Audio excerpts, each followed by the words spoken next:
Hinahanap ng PNP Highway Patrol Group ang 10 pang mamahaling sasakyan na iniuugnay kay dating Congressman Zaldico.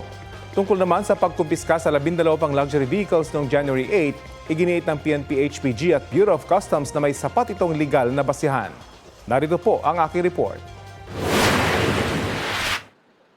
Nananatili sa ICI headquarters sa Taguig ang 12 sasakyang konektado umano kay dating Congressman Zaldico na kinumpiska sa isang condominium building sa Taguig nitong Huwebes.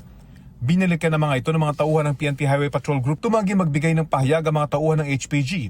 Pero in-inspection lang daw nila ang mga engine number ng ilang sasakyan. Sa gitna ng bantang kakasuhan ng abogado ni Ko, ang mga kumuha ng mga sasakyan nanindigan ng PNP Highway Patrol Group at Bureau of Customs na sapat ang legal na basihan nagpangkupiska sa mga ito. Ano ikakaso nila sa amin? Na kinuha namin yung sasakyan nila, na naka-uniforme kami, nagpaalam kami sa kanila, they granted it, we give them receipts, at sinabi namin, dalhin namin dito sa ICI compound. Is that carnapping? Karapatan naman nilang magsampa ng kaso kung tingin nilang may paglabag. Pero sa aming palagay, ang posisyon ng Bureau of Customs ay tumupad lang kami sa utos ng korte at lahat ng aming kilos ay naaayon sa batas.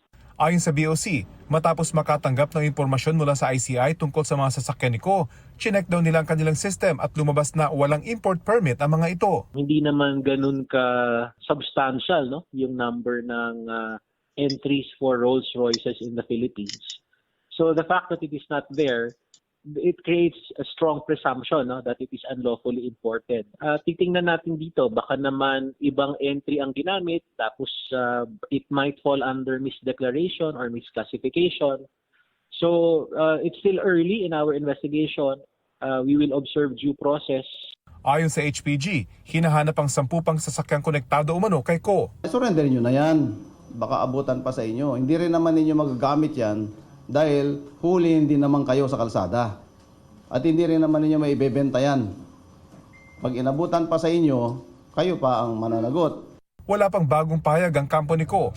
Pero dati nang sinabi ng kanyang abogado na maling kumpiskahin ang mga sasakyan na hindi naman nakapangalan sa kanyang kliyente.